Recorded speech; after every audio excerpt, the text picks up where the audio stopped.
Yes, people, what's happening? Welcome back to the channel and welcome to another live stream and day one of the international break. And already there is plenty of activity at Chelsea. New briefs out this morning. Christopher Nkunku is considering his Chelsea future, and Chelsea will be prepared to listen to offers if they can recoup the £52 million they paid for him back in 2023. So in Nkunku future, things are heating up there. We've also had in the last sort of 15 minutes or so, Chelsea are actively scouting centre-backs, according to Fabrizio Romano, and Benfica's Tomas Araujo is a player that they love, according to him. We did look at Araujo towards the end of the summer window, but nothing happened. Benfica aren't keen to sell, but Chelsea are actively scouting centre-backs, which goes to show that obviously we're not happy with the quality that we've got in that position, certainly in terms of options and strength in depth. So yeah, there is loads to dive into, guys. In Nkunku, centre backs, the race for the top four is mad, absolutely mad. There's three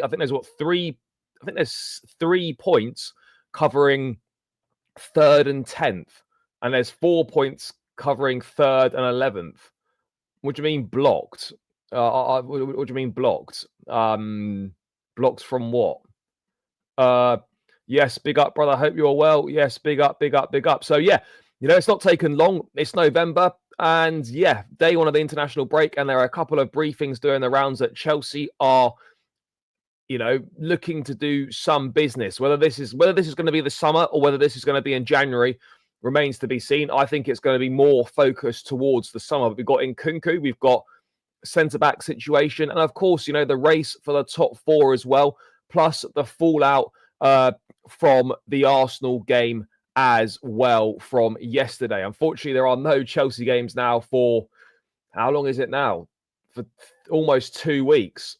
Yeah, bro, it's not until 6:30. It's only 5 o'clock right now. This is just going to be a little quick one. Yeah, mate, loaded's at 6:30, so I will be yeah, mate, I'll be there 6:30. It's only 5:05, brother. So yeah, all good. I'll see you there, mate. Only 2 months till January window. Yes, letting Nkunku stay. It's not about letting him stay. It's about what he wants to do. If he wants to leave, then that's entirely up to him. I can understand that he'd be frustrated with the situation he finds himself in, because a player of his quality shouldn't be getting poverty minutes in the Premier League and just being a Thursday night Conference League player. That's a bit of a mad one. But anyway, big up to everyone that's in the chat. Big up to everyone that's already locked in. People, make sure you're smashing that like button. Make sure you're subscribing to the channel if you are new round here as well. Mate, that defeat yesterday is doing all sorts to you. Mate, you're gonna have a little lie down. Make sure you're fresh for 6:30. But see you then, mate. Looking forward to it. I would sell Nkunku. Be going to get a top striker. Yeah, look, let's dive into the Nkunku stuff first, and then we'll get onto the centre backs. So we've had two separate Nkunku things. So we had from L'Equipe last night, a French publication, prominent French publication, that Manchester United, that looks all sorts of wrong, that mock-up, but there we go. Man United have inquired about Christopher Nkunku, who is unhappy about his playing time under Enzo Maresca at Chelsea. So that is coming from L'Equipe, which is a prominent French publication. Now, I suspect that all these briefings are coming from Nkunku's people. Now, whether that's putting to put pressure on Chelsea to make them aware that he's not happy with the situation that he finds himself in, I'm not entirely sure. But yeah, one thing is clear, is that these Nkunku links are now starting to do the rounds. So you had that from L'Equipe, and you're thinking, okay, L'Equipe's a credible source, but let's see if it gets picked up anywhere else. And it has been picked up somewhere else, and it's been picked up by the Daily Telegraph. And they say today that Christopher Nkunku is considering his future at Chelsea after growing increasingly frustrated with his lack of opportunities. Chelsea would only be willing to listen to offers for Nkunku if they can recoup their transfer fee in full. So Chelsea would be prepared to listen to offers for Nkunku. It's just they want to get 52 million quid back for him, which I think is I think that's more than doable, to be perfectly honest. I think you could definitely get that money for him. He's still a top quality operator. He'll be 27 next month, so he's getting towards the older end of the spectrum in terms of as far as Chelsea are concerned. But it is interesting, you know. I think when we signed Nkunku, all of us thought he was going to be a key player. He was going to be the main guy, and he was going to play a big part. Now, obviously, the injuries last season put pay to that, and yeah, he had a massively disrupted season, and things weren't particularly great for him. You know, I think he was limited to 14 appearances in all competitions, but you know, it's weird. I was expecting him to have a key role this season because over the pre-season, he was arguably Chelsea's best performer. And you're thinking, yeah, this guy's going to have a key role this season. And he started the opening game of the season against City. But since then, he hasn't started a single Premier League game. Not one single Premier League game since the opening day of the season. And he was unused sub against Man United. He played, 2 minutes plus stoppage time against Arsenal, and you know he plays in the Conference League. That's what he does. You know, he's got one Premier League goal, and he scored a couple against Noah, one against Panathinaikos, a few against, I think he scored against Ghent, a hat-trick against Barrow, and whatnot. You know, this is not that isn't true either. That's not true. But yeah, I'm not surprised by this, and this is unfortunately, you know, we've all said, oh, this is great that, you know, we've got X, Y, Z. We've got so many different options. We've got such a great squad. This is one of the big problems here, is that it's not good having £400 million plus worth of talent that are playing in the Conference League and don't really have much of a look in for the games that matter. That is going to cause big problems down the line. Big problems down the line. Right now it might seem okay, but once those cup minutes drop down, and once we get to the latter stages of the cup, and Maresca starts to bring in, you know, the first team players to try and get the job done, I'm sure he will look to do that if we progress to the latter stages of the Conference League. You're looking at it and you're thinking, yeah, this is going to be problematic. What happens when we get into the Champions League? Hopefully we'll be in the Champions League next season. You're not going to be making 11 changes for Champions League group games. So what then happens to the players that have been getting the minutes in the Conference League? So it's a strange one, but then it's also a strange one that these briefings have come out so soon into the season. So soon into the season is a strange one. You know, we're 11 games into the season.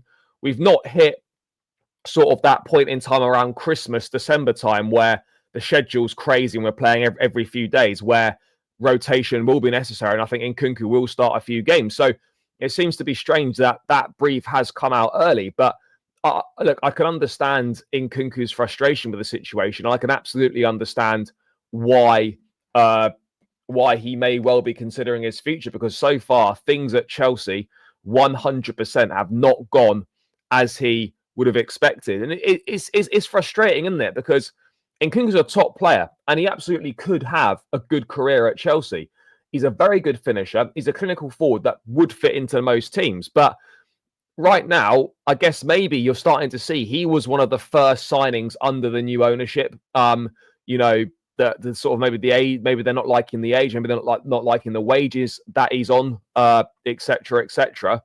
And you look at that and you're thinking, Chelsea probably would look to cash in on Nkunku and bring in a younger player on a lesser contract or something along those lines. I just think if Nkunku does leave, I just think he's been an unfortunate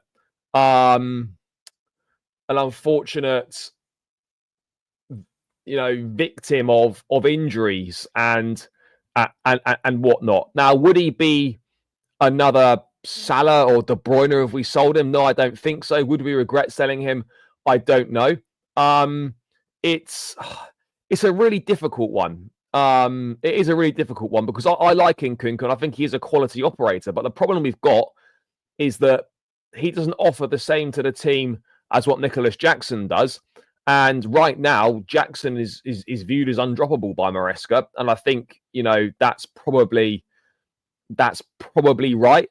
But what I don't get is why he doesn't get more minutes from the bench and why he doesn't come on in games earlier.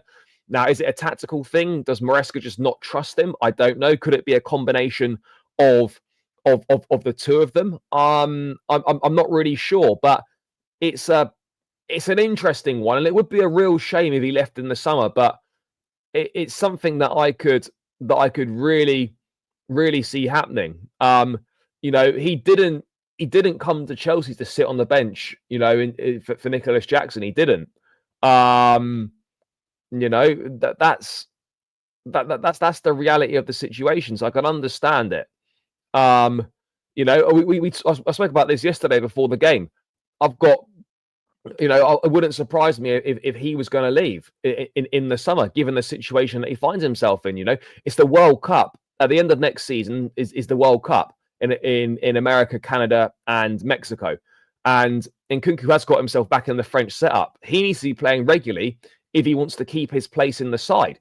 And at this point in time, and I know it's early doors, and I think we need to wait and see how things pan out a little bit more, but there's definitely a concern in my view that he'll be having half an eye on that and thinking, well, if my situation doesn't change much between now and the end of the season, I'm going to need to leave. If Chelsea bring a striker in, then yeah, I'm pretty much finished, and that's the reality.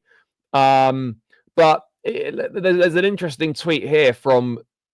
Let's bring this up on the.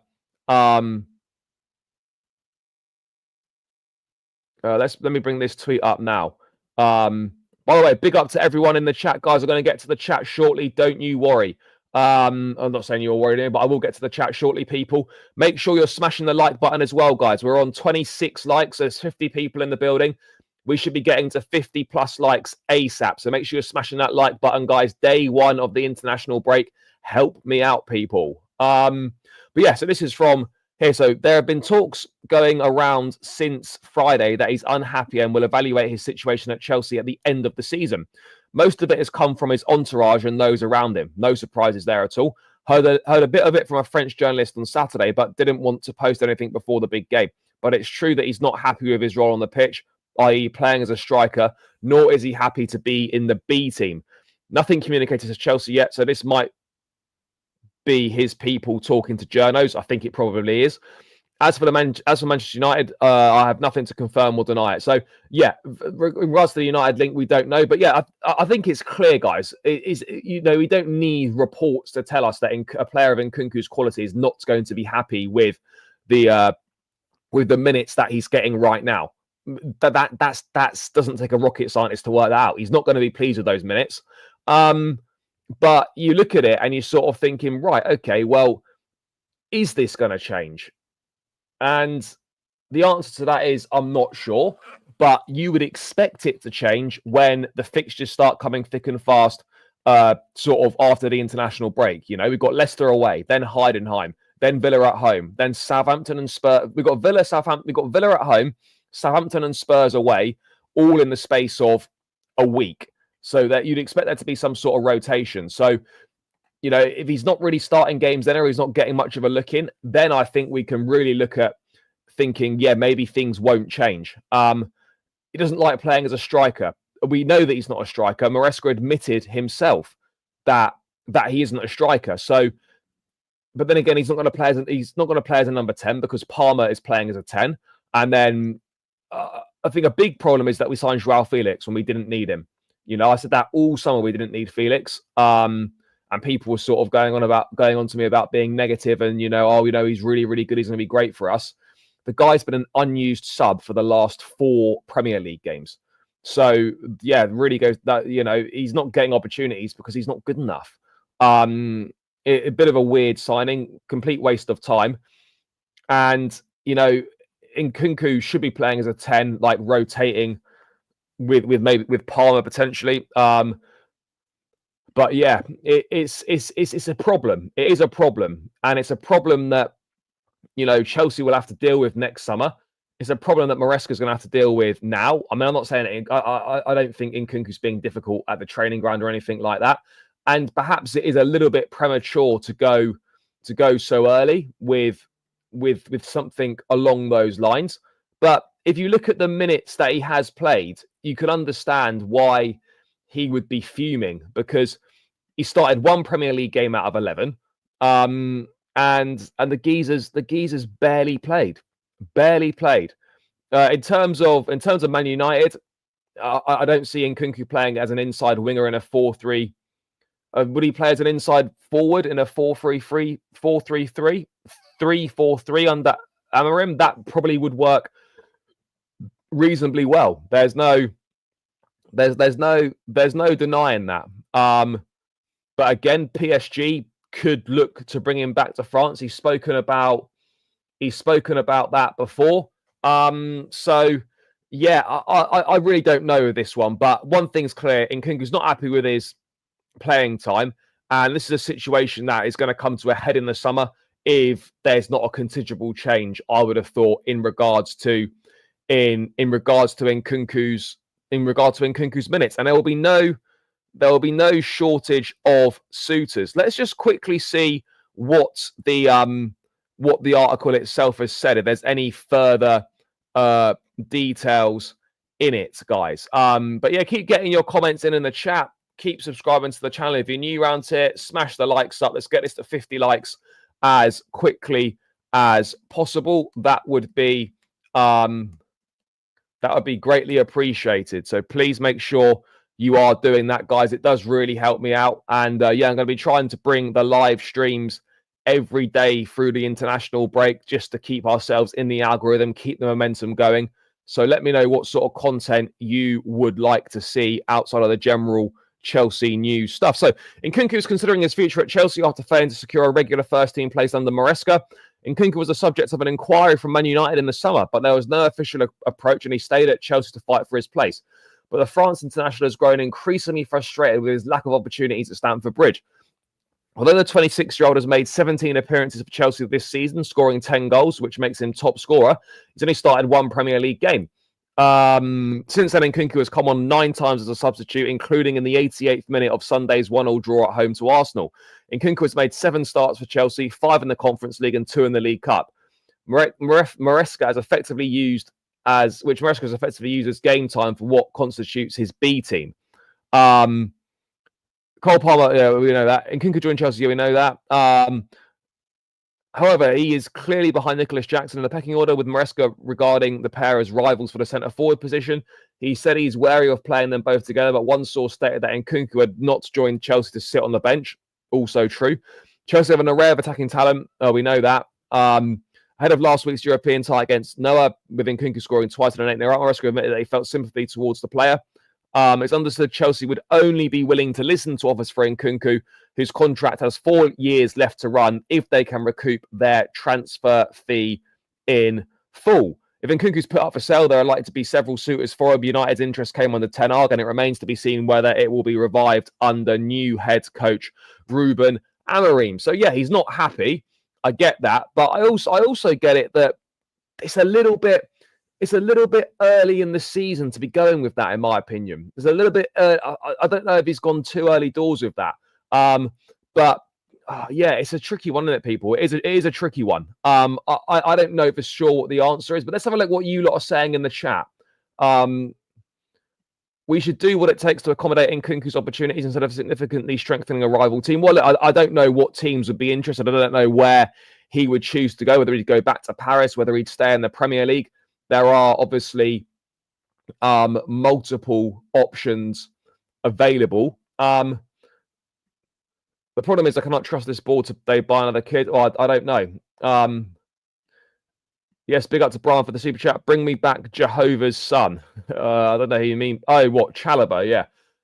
Yeah, little retro 98 tracksuit top. They don't make them like this anymore.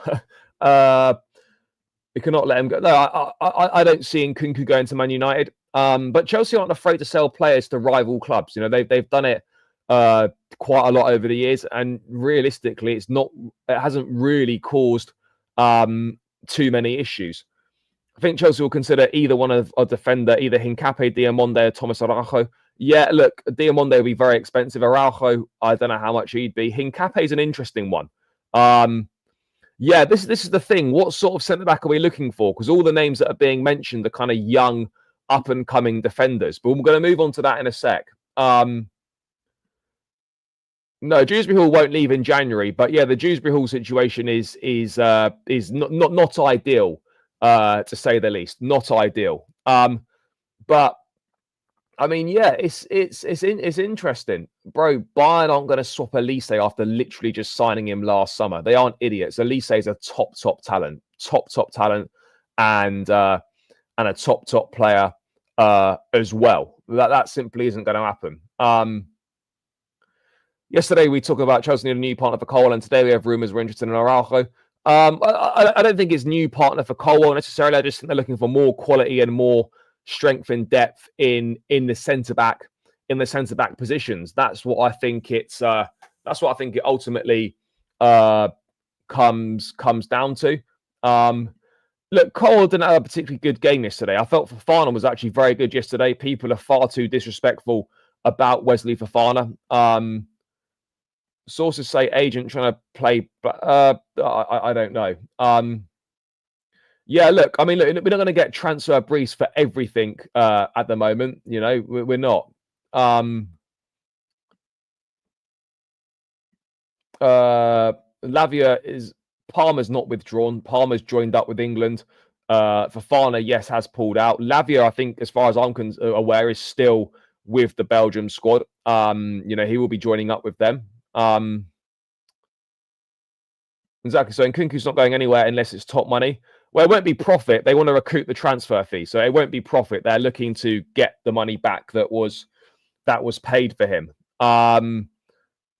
So yeah, giving Nkunku 5 minutes is not good. Yeah, and this is one thing that I do agree with. Right, if you're putting a player on, what impact are you expecting him to make in like 5 minutes? It's that for me is where I'm a little bit confused by some of Maresca's in-game decisions, particularly in terms of use of the bench. I'm sort of thinking, well, what's the plan there? What are you expecting Nkunku to do in 5 minutes of playing time? What are you expecting him to do?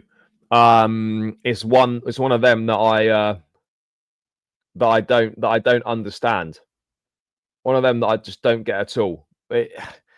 What do managers expect players to do in such a short space of time? It really makes very, very little sense. Very little sense. But let's have a quick look at Nkunku's playing time this season in the Premier League, because it's one of them where you're just like, wow, this guy is literally barely played. He looked so good in pre-season, arguably our best player, and now he's just getting what you would describe as poverty minutes. I'll bring this up on the screen in a sec, guys. Hold on. So Nkunku's played 154 minutes in the Premier League. 154 minutes.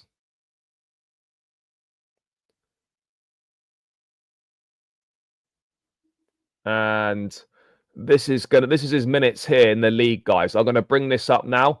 Big up to everyone that's locked in, by the way, as well, guys. Keep running those likes up. Have we reached 50 likes yet, people? Let me know if we've reached 50 likes. No, we haven't reached 50 likes. We're still 12 away. Make sure you keep smashing it, guys. It's really, really important. It helps me out big time. So these are Nkunku's minutes here. I will scroll down. So obviously he started against Man City, only played 58 minutes though. Played 7 minutes against Wolves. This is what I mean about his sub appearances, right? Nkunku hasn't played more than 26 minutes in the Premier League since the opening day of the season. So we had 7 minutes against Wolves, 4 against Palace, 11 against Bournemouth, 26 minutes against West Ham, 11 against Brighton, 9 against Forest, 14 against Liverpool, 12 minutes against Newcastle, unused sub against United, and then he was 2 minutes against Arsenal. So you look at that, you look at the amount of minutes he's had there, And this is a top player, an established international, and that's mental. The amount of minutes he's played there is mental. Look how many single-digit things there are in terms of the minutes. In terms of the minutes that he's played there, you can understand why he wouldn't be happy with his situation at this point in time. You can fully understand why he would be why he would be fuming. But again, as I said, you don't want to go too early with this because there could be an opportunity. Jackson could get injured. There's going to be rotation with the games coming thick and fast, sort of at the end of this month, start of next month, and whatnot. So yeah, it's a tricky one though, because let's be honest, you can't really make a case for him starting ahead of Jackson on a regular basis because he doesn't deserve to. That's the reality. But I think yesterday, where Jackson wasn't having his best game, wasn't particularly effective. I think why couldn't you have brought Nkunku on after like 75 minutes, for example? Why couldn't you have brought him on and played the last 15 minutes plus the 5 minutes of stoppages? Why couldn't that happened, for example? I think that could have that maybe could have happened, maybe should have happened. I just think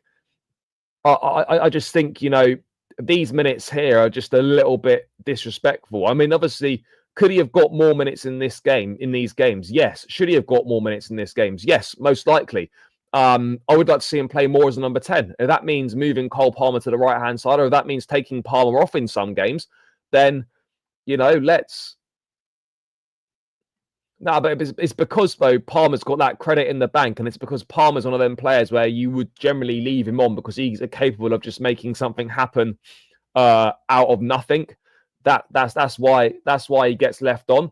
Although you look at it and you think, if Palmer's struggling a little bit centrally, why not move Palmer out wide and put in someone else? Put in Nkunku in the number 10 role. Those are things that I would like to see. I don't think the Nkunku story is BS. Maybe it might be over-exaggerated a bit more than it is, but I don't think, I think there's no doubt in my mind that he's obviously frustrated with his playing time. I think a lot of people, including myself, have kind of seen this situation coming from a mile off because the guy's not happy with his playing time. He didn't sign to play to literally be sort of what you would describe as a B team player. That's not why he signed for the football club. Nkunku will get his chances. There is no AFCON in January, so I don't know what you're on about there. Plenty of times we see Palmer have done that. Look, Nkunku is preferably a number 10, but yeah, that's obviously with signing Felix. Maresca now uses him as a 9. He's not a he's not a wide player. Playing Nkunku out wide is just a complete waste of everyone's time. He needs to play centrally. And again, I've said it, he's not a number 9. He can do an okay job there, but that's not his best position. But that's realistically, he's going to have to become a better number 9 and learn to be a 9 if he wants to play in this team on a regular basis. What else have we got going on? But yeah, that's pretty much the latest on the Christopher Nkunku situation. Let's keep an eye on it. Definitely want to keep an eye on it. Let's see how his game time changes after the international break and whether he gets more of a look in the Premier League as this busy period comes up. And I think that will give us a bit more of an idea potentially of how things may pan out over the course of the season. What else is going on here? Let's get rid of this Nkunku stuff. 82 people in the building. Big up to everyone. Guys, we're still 6 likes from 50 though. Let's get to 50 likes, guys. Run it up, run it up, run it up. It's free. It takes seconds to do, and it really helps me out, and it helps the channel out as well. It helps boost us in the algorithm. The more likes something is, the more boosted it gets by YouTube, and therefore gets more eyes on the channel. It's free. It takes seconds, and I would really appreciate it, guys. So yeah, please do run up the likes if you've not liked the stream. Should be on the left wing. No, bro, he's not a wide player. He absolutely isn't a wide player. You know, we saw when he come on against Liverpool out wide, he was shit. You know, Nkunku is not a winger. I want to see something different after the international break. Yeah, look, I would agree on that. Jackson and Nkunku should play rotation. Bro, you don't play. We're not going to be playing 45 minutes each half. You know, this is not like sort of Sunday league or five-a-side, you know, where we make changes at half time. You know, that doesn't happen. Anyway, no, Jimmy, you're good, bro, because we haven't talked about centre backs yet. So we're going to move on to the centre back situation now. And Chelsea, this is a Fabrizio Romano update from one of his YouTube videos. Chelsea are actively monitoring the centre back market. Let's see if it will be January or summer. They considered Tomas Araujo in the last days of the summer, just gone, but Benfica were not selling. Chelsea are interested in several players. Now, guys, this is a position that we know that we've needed to fill for quite a while now. The summer I felt was a big missed opportunity in terms of centre backs. We should have got better centre backs in the summer. We know that, people. We absolutely know that we should have got better centre backs in the summer. To only sign Tosin on a free after Thiago Silva left, given the form of the Sassy, given how Badiashile has been in recent times, even though there was a briefing that went out saying that Chelsea still see him as part of the project. I feel that the quality has definitely regressed in the centre backs. We missed the big opportunity, I feel, in the summer to go out and get, you know, a top level centre back. I think we missed a big opportunity there, which naturally is very disappointing. You know, there were definitely players there that we could have maybe gone for. Again, subsequently, Fabrizio Romano also saying that Araujo is a player that Chelsea love. Yeah, we do have Anselmino coming from Boca Juniors. We do need a centre back. Look, I think the Colwell-Fofana partnership is one that could be very good for us, but we need better quality centre backs, guys. There's no escaping that. We need better quality centre backs. Colwell and Fofana are decent, but then the drop off is huge. I think Tosin's okay, but okay doesn't really cut it at Chelsea. The Sassy not good enough, and Badiashile I think is a talented player, but is someone that doesn't seem to be hasn't really pushed on. You know, seems to be a little bit lost at this stage of his career. I'm not sure.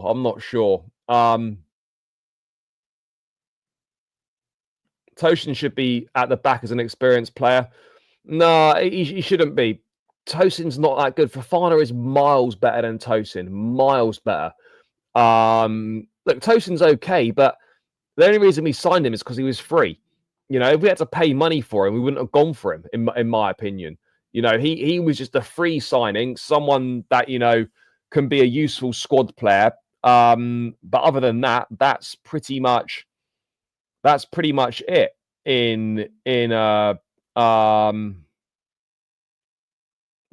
it. Which is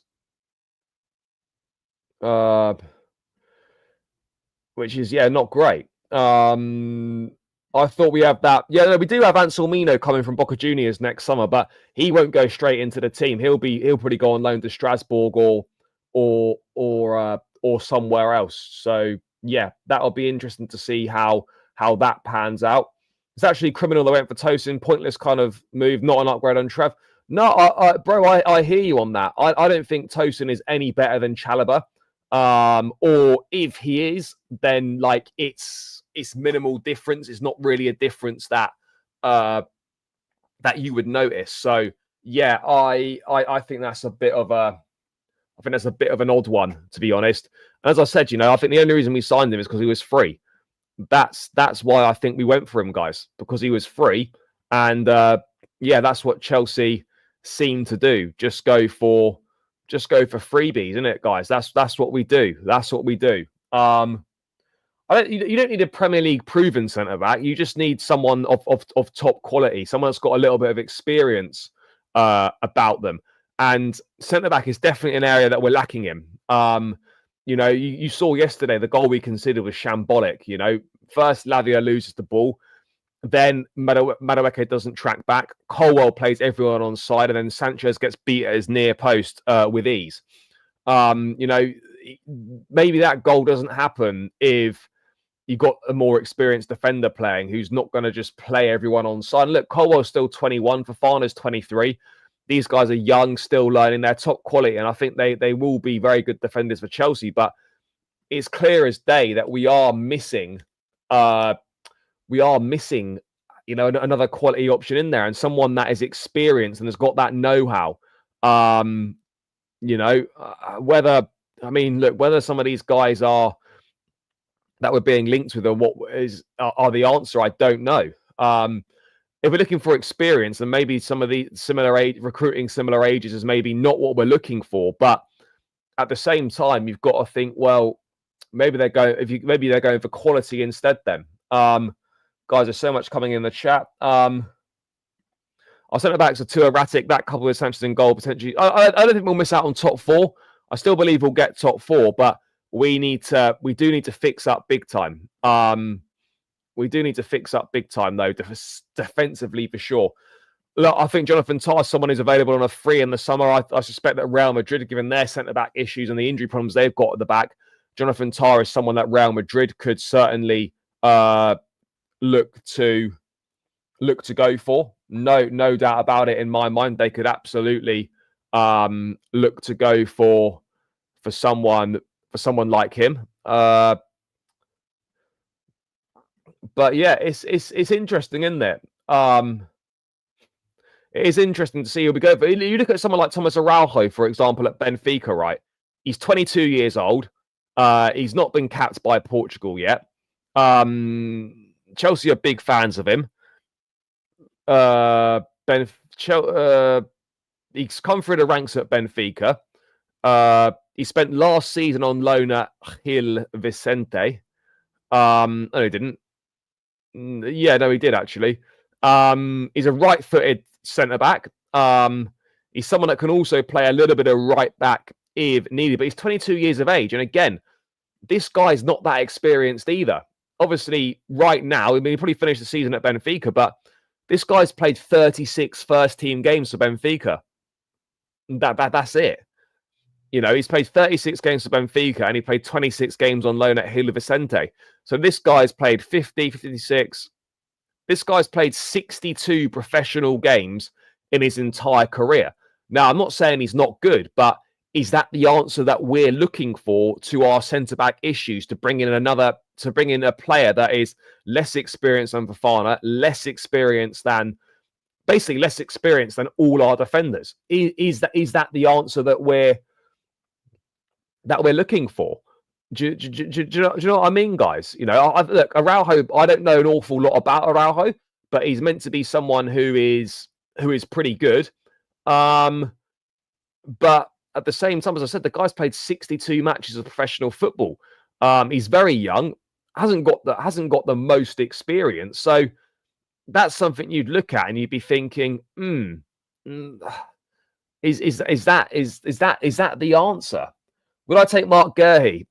If the price was decent, then yeah, potentially. But again, I think the hype on Guehi's died down a little bit after the Euros. Palace are massively struggling. We know that. So again, this is an interesting one, guys.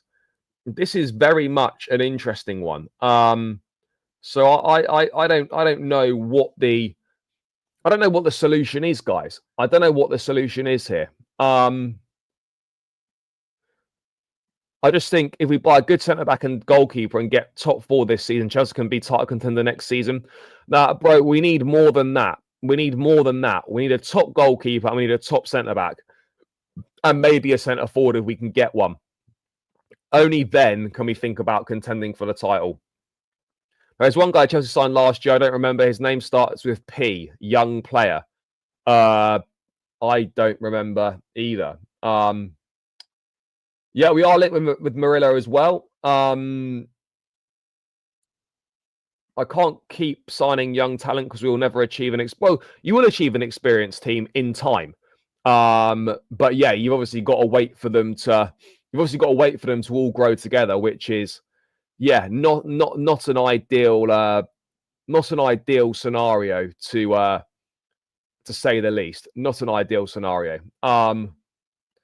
It depends. What, Tomas Araujo injured? Well, we're not going to sign him now anyway. What about again, Castello Luqueba is another one that Chelsea have looked at. He's only 21 years of age, but again, he does seem to have a little bit more experience. But yeah, the centre back pool does need to improve. There's no doubt about that. And Chelsea, yeah, we need them. We do need a centre back. We need a centre back. But I don't know who we'll get. I don't know who we're going to go for. But it's going to be interesting because you look at the other names that we've been linked with, and there's another one in Antonio Silva, who is a teammate of Araujo at Benfica. And you look at Antonio Silva, and I think he's a little bit more experienced than he's younger. Antonio Silva's 21 years of age. He's a Portuguese international though, so he's clearly better than Araujo because he's got 16 caps for Portugal. In terms of what he's done for Benfica, now did he come through the ranks at Benfica as well? I think he must have done. Yeah, he came through the ranks at Benfica.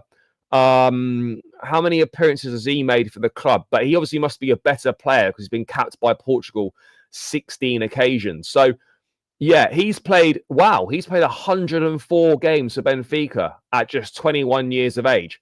So that's someone that's looking like he's probably a better player. Let's have a look at not Tomas Araujo. Let's have a look at Antonio Silva, for example. I mean, Benfica are bastards to deal with. Negotiating with Benfica is a problem. Look, it's 104 appearances, 8 goals and 1 assist for Benfica. What has he done this season for the club? He's obviously played Champions League football. This season, he's made 10 appearances in all competitions. Not bad. And in terms of what he is, he's a pure and simple centre back. That's what he is. He's played 3 of their 4 Champions League games, and yeah, he's someone that is obviously would be a better option than Tomas Araujo. He's likely to be more expensive, but having said that, his contract expires in 2027, so that isn't that far away. Contract expires in 2027.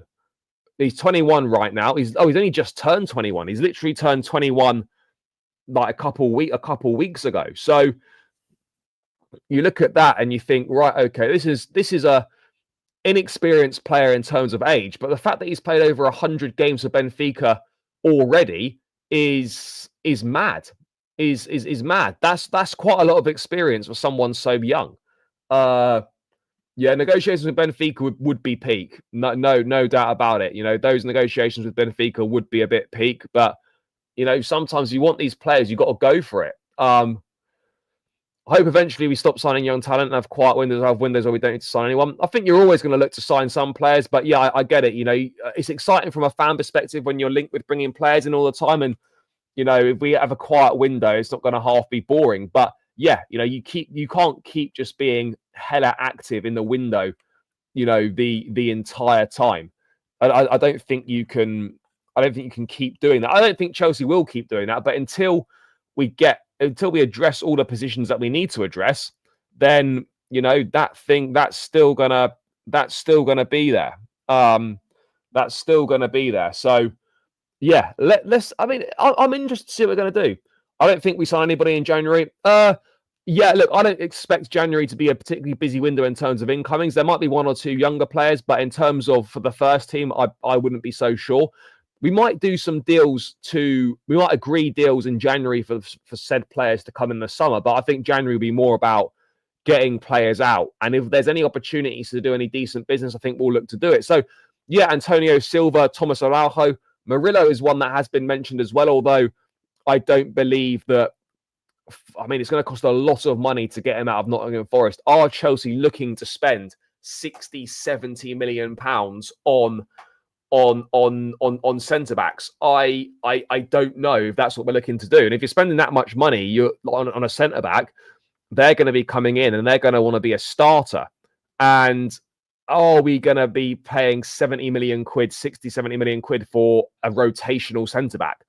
I'm not sure we are. And this is what we need to think about here, guys, is what type of centre back do we want? Do we want a starting centre back, or do we want a centre back that's going to be a rotation option, but just is better quality than what we currently have in those rotational positions? That's what we need to decide. We need to decide what we're looking for in that situation. Because I'm not entirely sure what the answer is in regards to what kind of centre back we're looking for, rotational or starter. Guys, let me know your thoughts in the chat. What sort of defender do you think Chelsea need to go for, or Chelsea should be looking at? Do you think we should be going for a starter to replace one of Colwill or Fofana in the starting 11, or do you think we should be going for a rotational centre back, but obviously someone who is much closer to the quality of a Colwill or a Fofana? What do you think? For me, I think we probably need a rotational centre back of a much higher quality.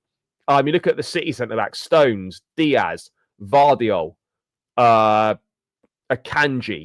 You know, this is good quality centre backs. So for me, I think it's a rotation centre back, but a rotation centre back, but someone that is good enough to actually put pressure on the starting centre backs. Because right now, let's be real, Tosin's putting no pressure on starting centre backs, and Badiashile and Disasi aren't putting pressure on starting centre backs either. So you're looking at it and you're thinking, yeah, we need guys that are going to put pressure on the other guys. Not necessarily a starting centre back, but guys that are good enough to start and that can put pressure on the players that are already starting. That's going to be the key. But yeah, the centre back situation's a weird one, isn't it? Because you look at our centre backs, and I thought the centre back options, were pretty decent, but you have to be honest, and they're not. They're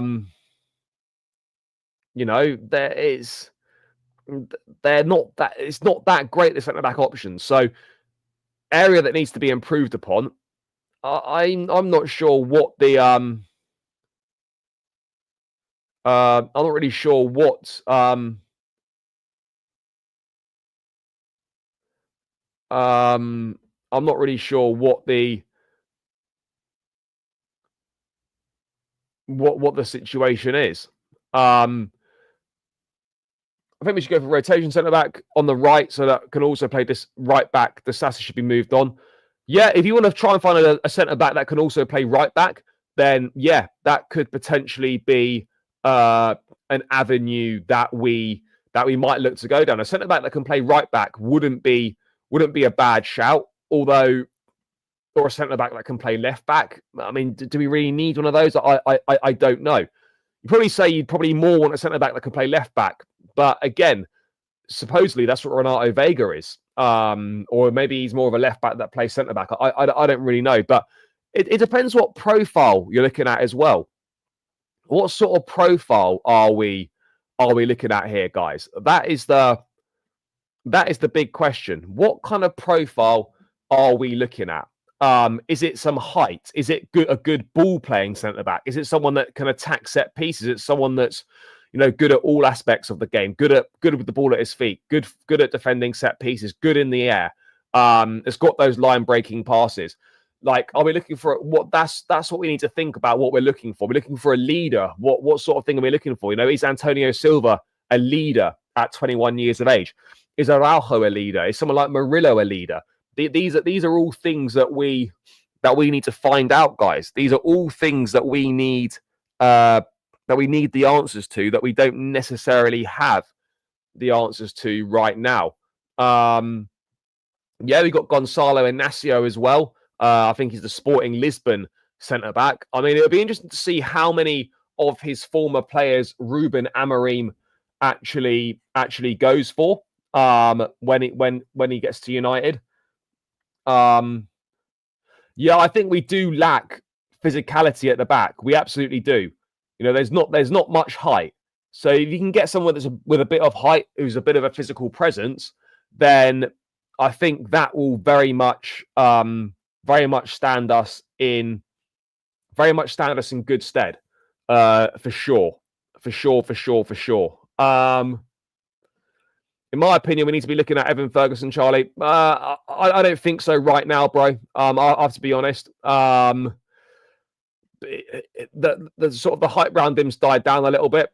I'm not saying he's not good, by the way, but we need to see it from on a more consistent basis. And right now, Danny Welbeck and Joao Pedro are starting ahead of him, so I need to see it done on a more consistent basis from him. Do you mean what, Tomas Araujo? I don't know.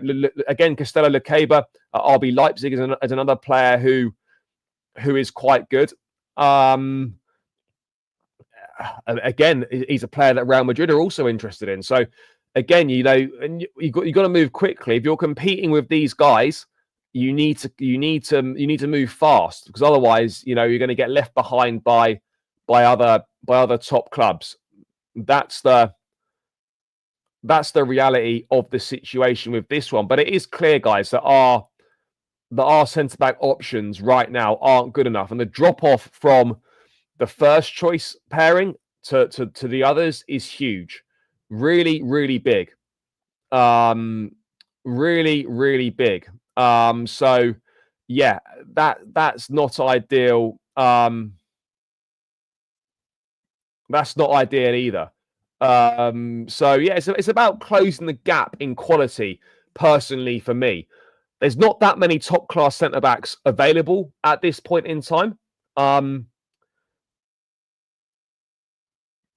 Yeah, the Cooch story is mad. It is mad. I mean, it's from a few years ago.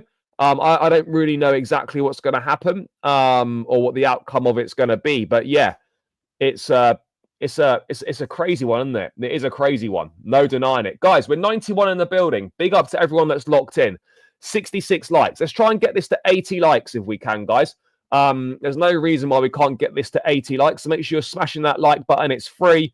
It takes seconds to do.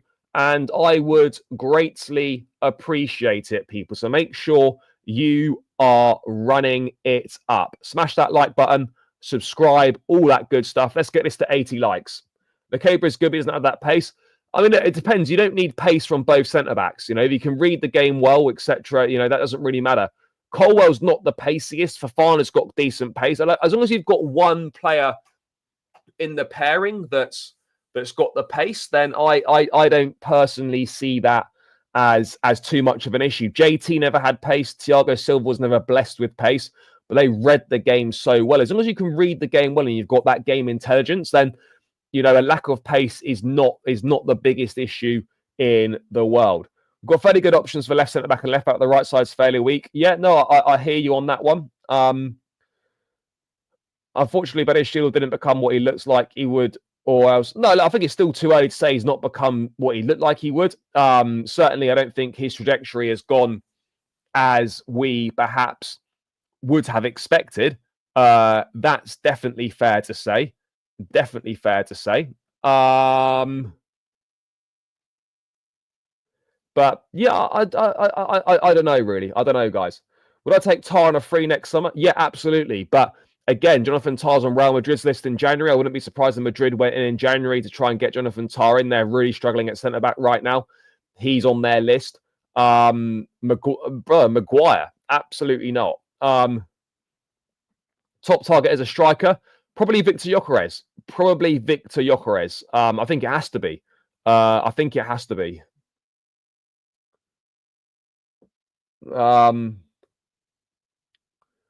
Anyone else notice that James seems to move noticeably slower? He's definitely playing differently. I think he's just. I mean, I don't know. I don't know if I've noticed him moving slower necessarily, but yeah, look for sure. You know, right now he's still very early in the recovery process, and the reason why he's not being playing that inverted role and getting high up the pitches, I think they're still being they're still taking precautions with his injury situation. That's what it's looking like, in my view. That is exactly what it's looking like. And it's hard to disagree with that trail of thought. It is hard to disagree with that trail of thought.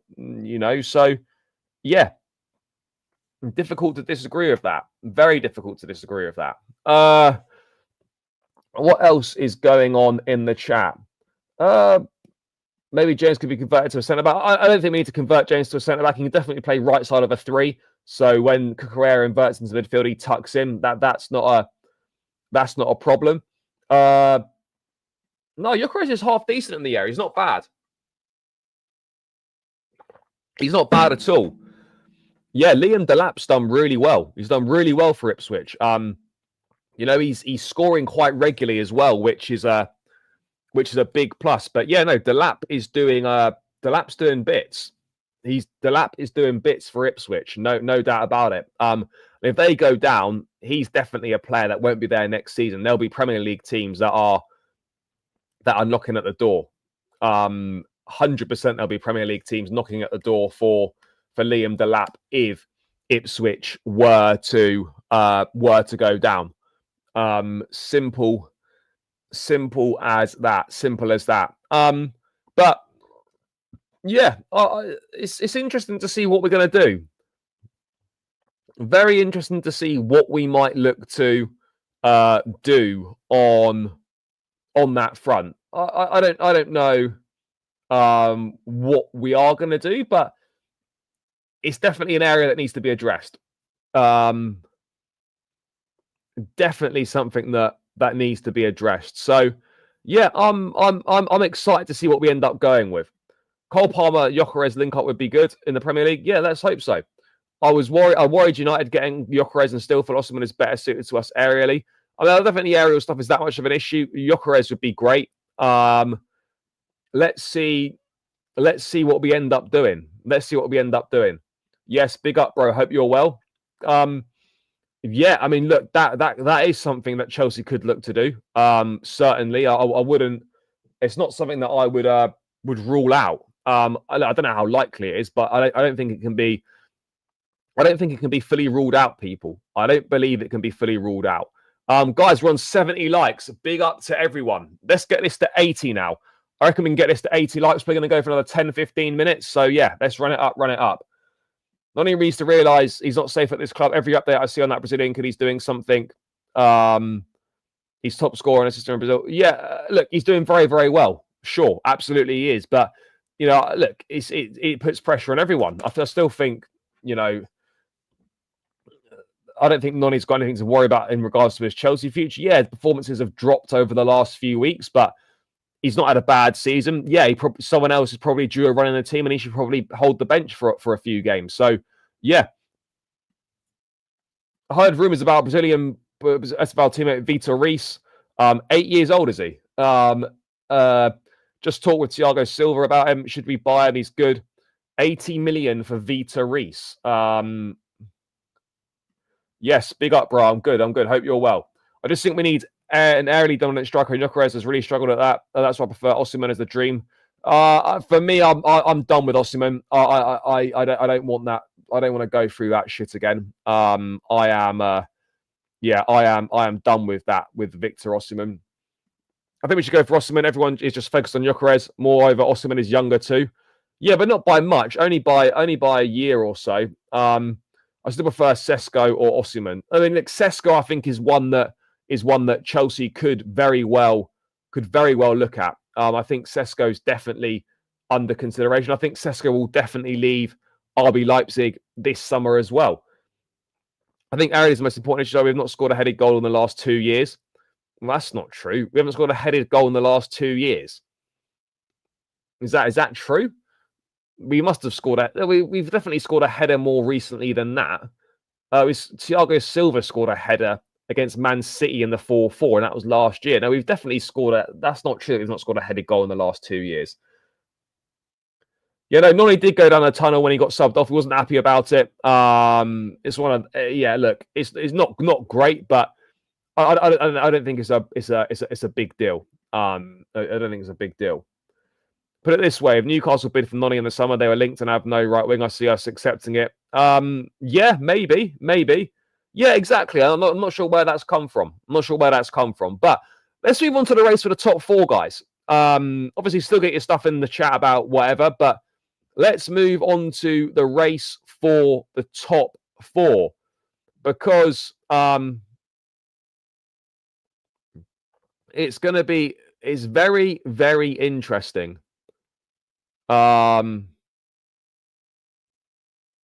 Very, very interesting. It's so tight right now.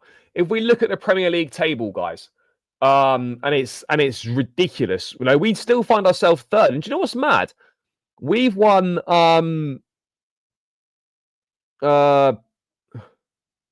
we've won what? One of our last 5 games.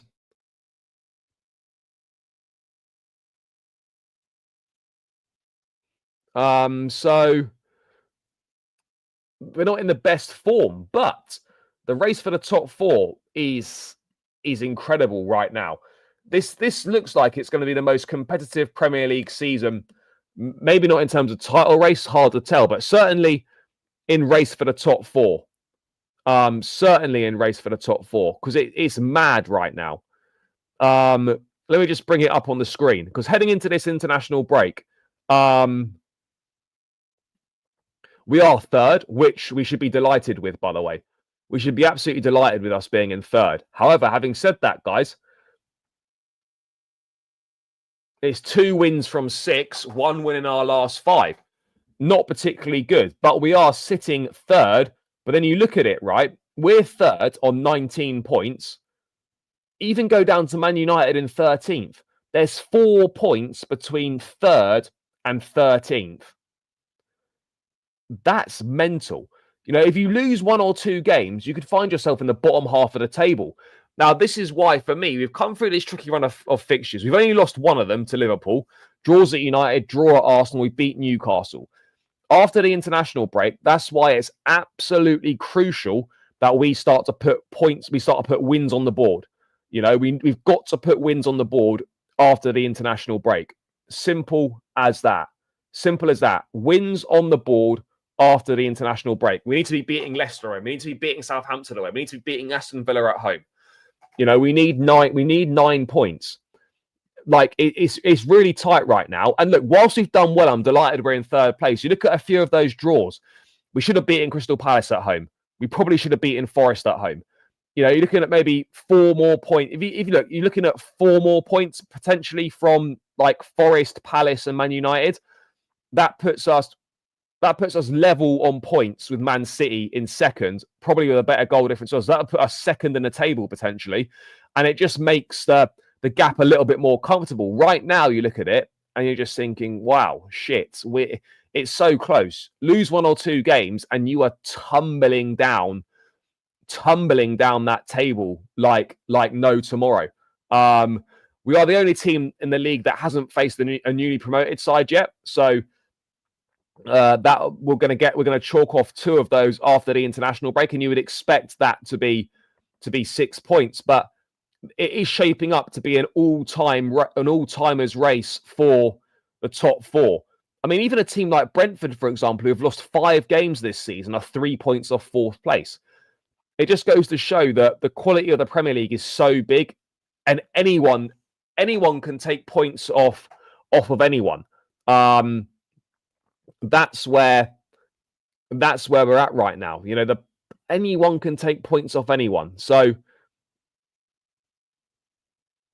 let's see what happens with it. But yeah, I don't know. It's we're in a very good position, by the way. You just feel a little sense of frustration because we should be a bit more solid in the top 4. We should be a bit more solid in our position in the top four. Look, we're still in a very, very good place, and I still fancy us to finish fourth. But yeah, we should have done a little bit. We should be a bit more consolidated within the top four. But do you know what? We sit third, and we can't complain. We can't complain about it too much. We have to be perfectly honest here. We cannot complain about it too much. We should have had a 3-pointer out of one of United or Arsenal. I agree with that. No, he doesn't need to be apologising to them. Look, we weren't terrible yesterday. It was disappointing that we couldn't see that game over the line, but we weren't terrible yesterday by any accounts. Look, it's frustrating that we haven't been able to see these big games over the line, as I said, but we've not been terrible, guys. We haven't been terrible. I think that's very unfair to say that. I don't think that will happen, but it's very close right now. Spurs is a joke also, and the only one worry about Villa game, we can draw with them. I don't understand it if we don't win. Okay. It could be, but you don't want to take that chance. You know, you want to make sure you're in the Champions League by right, and not having to potentially rely on a fifth place, which might not be there. Yeah, brother, today is the start of the international break. It's the 11th of November. Chelsea are back in action on November the 23rd. Absolutely wonderful, wonderful news. Chelsea back in action on the 21st. 23rd of October, sorry. So yeah, that's a mad one. That's a mad one. So yeah, we're gonna see where we are. Guys, keep smashing the like button. We're 6 likes from 80. Let's get this up to 80 likes. Come on, people. Do your thing, guys. Do your thing. We would be second if it wasn't for Sanchez. Quite possibly, yeah. Yeah, that was tough. He should have done better with that header. No doubt about it. No, it's 2 wins in the last 6 domestic games, 1 in the last 5. No, but this is the thing. It's all ifs and buts. You know, the reality is that, you know, we've started pretty well. We've been through a tough run of fixtures and we're third. Yes, other teams have dropped points. And that no doubt has helped us, and results have certainly gone in our favour. But, you know, it's been a good start under Maresca, and he's done a really good job so far. We need more scalps against those perceived big teams in the league. I think the only one we have is Brighton and Newcastle. Yeah, we beat Brighton 4-2. Yeah, we didn't beat Liverpool or City. Drew to Arsenal, drew to Forest, beat Brighton, beat Newcastle. To be fair, not many teams have beaten Brighton, and not many teams have beaten Newcastle. So I think we should be quite happy with those ones. Funnily enough, this weekend last year we drew 4-4 with City. Yeah, slightly different game to yesterday. Bro, I would just get the kit. I don't. The shirt sponsor stuff has gone very, very quiet. It almost feels like they're not that arsed now about it. If I'm being totally honest, it feels like they're not. Feels like they're not particularly bothered. That's kind of the vibe that I'm getting. But yeah, you never know. Maybe we'll hear something over the international break. We're third after 11 games. We were 10th this time last season. Exactly this. Progress. And we are definitely taking steps in the right direction. There's no doubt about that. Yeah, I absolutely agree.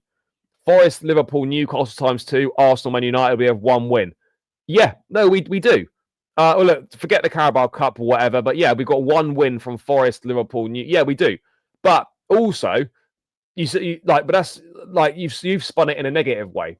We've also only got 1 loss from Newcastle, Forest, Liverpool, Arsenal, Man United. So, you know, it depends how you look at it. If you want to look at it in a negative way, there's only 1 win, but there's also only one loss. So both things can be true. But I prefer to look at it from a more positive standpoint where, yes, we all wanted more wins on the board, but, you know, we're in a situation where that's not been entirely possible. But in games that we've been behind, we've managed to come back and not lose. In the exact same circumstances last season, we would have lost that game yesterday and we would have lost at Old Trafford. So, there's a sense of steeliness and determination in this team about getting back into games. So yeah, let's wait and see. Let's wait and see on that front.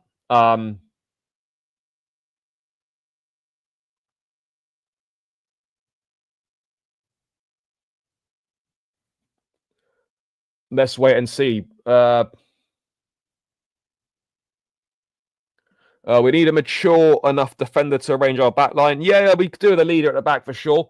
Also, 11 game review can be shout out. Yes, big up to Moises Caicedo, best midfielder in the league. I think he's one of the best midfielders in the world right now. If we're being real, people, if we're being real, guys, he is one of the best midfielders in the world right now. No doubt about it. Kind of wild. We're not going for a shirt sponsor. Hopefully, we do finish the CL spot, and then they can have more grounds. Yeah, this is it. I think we're probably going to. I'm not saying we're going to leave it for the whole season, but every game that goes by is sort of thinking, yeah, it looks like maybe we are going to leave it for the whole season. So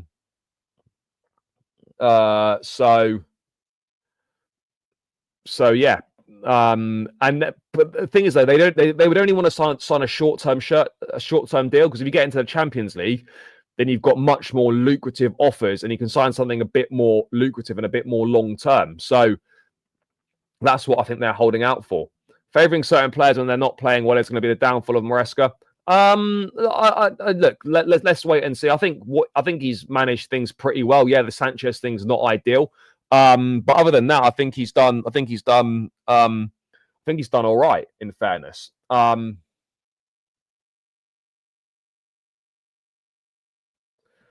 No, bro, we're third. We're third in the table. Yeah, we need to back it up with wins after the international break, absolutely. But we're third on merit because we deserve to be there. We deserve to be third right now. And it's as simple as that for me. We should really be second, if we're being brutally honest. But yeah, third, we take that third spot. We should be happy with that third spot. One loss after Liverpool. Yeah, no, agreed. Yeah, no more international breaks until March now, once this one's done, which is absolutely fantastic. Football coming thick and fast, left, right, and centre. Left, right, and centre. Football coming thick and fast, people. That's what we're looking for. Yeah, Cucurella outstanding yesterday, absolutely brilliant. Yeah, look, I think you're gonna have a good idea of the table. Look, probably after 20 games. Over the next 9 games, once 20 games have been played, that's when you can get a decent idea of how the table is going to pan out. So yeah, we're in a good position right now, but the pressure's on after the international break to start picking the results up. The pressure is absolutely on. Hopefully, Reece James gets more fitness after the international break. Yep, he's not going with England, so yeah. I agree. Yeah, look, Neto's got that place on the left locked down right now. I mean, I'd even play him on the right instead of Noni and play someone else on the left, because Madueke's not been particularly good these last few games. So yeah, I think that's fair. But yeah, the race for the top 4 is looking mad. And if you look at our fixtures coming up, guys, after the break, let me just quickly round this out with the Chelsea fixtures coming up. We need to put points on the board, big time points on the board. So let's have a look at what's just gone and what's coming up after the break. Can you see that, or is it a bit small? It's a bit small, isn't it? Let me just zoom in a touch. There we go. Right. So, obviously, coming up after the break. So, we beaten Newcastle. So, we lost to Liverpool. So, draw against Forest, lost to Liverpool, beat Newcastle, drew to United, drew to Arsenal. So, after the break, guys, we got Leicester away, which should be a win. Conference League against Heidenheim. Aston Villa at home, 1:30 kickoff. So we've got Leicester, Villa, Southampton away, Tottenham away, then Brentford home, then Everton away, up to Christmas. So look at these games here, right? Leicester away, winnable. Villa at home, winnable. Saints away, winnable. Spurs away, winnable. Brentford at home, winnable. Look at the next 5 in the league, right? And look, we know it's not going to be 15 points. It should be 12 points. It should be 12 points minimum. Should be 12 points minimum. It should be 12 points minimum, guys. Minimum 12 points from the next 5. Because there are some very, very winnable games there, and you've got to start putting the points on the board. Yeah, bro, the Brentford record at home is mental. It's not good. It's not good. We haven't beaten Brentford at home for a while, actually. So yeah, the Brentford record is not. Yeah, it's not ideal, guys. It's not ideal at all. So yeah, we definitely need to get a better record against Brentford. No doubt about it. We need a better Brentford record. So yeah, let's wait and see on that front. We could certainly do with it. But yeah, this is now where the pressure's on, because we've come through our tough run and we've only lost one of those games. We'd like a few more points on the board, but given results have gone in our favour, you take it. So yeah, like now is the time to put the points on the board, get the wins, and consolidate ourselves in the top 4. This run is where we can really consolidate our top 4 position, guys. Astana game. Our Kazakh boy is mad. Are you from Kazakhstan, brother? Tickets are hot in Kazakhstan. Fair. Yeah, look, to be fair, I don't think Kazakhstan is a trip that I'll be making. It's going to be absolutely freezing. So yeah, and it's well far from here.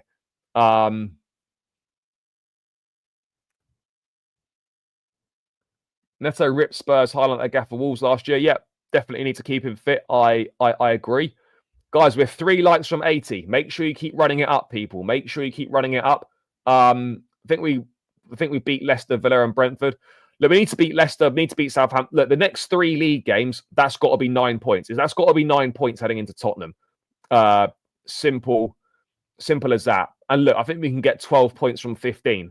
That's what I'm looking for. Even if you look at the fixtures at the start of the new year, they're winnable until we play City on the 26th. Let's have a quick look at these, and then I'm going to round this one out.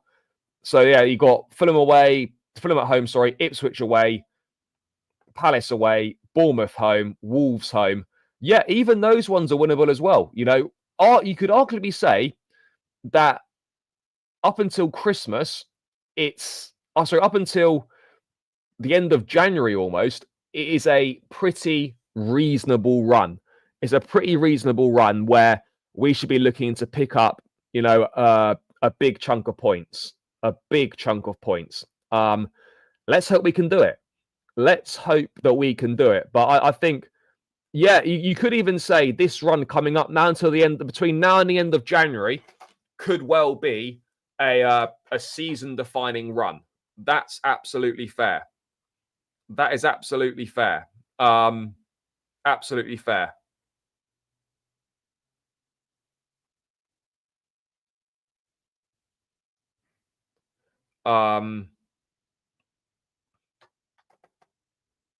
Absolutely fair.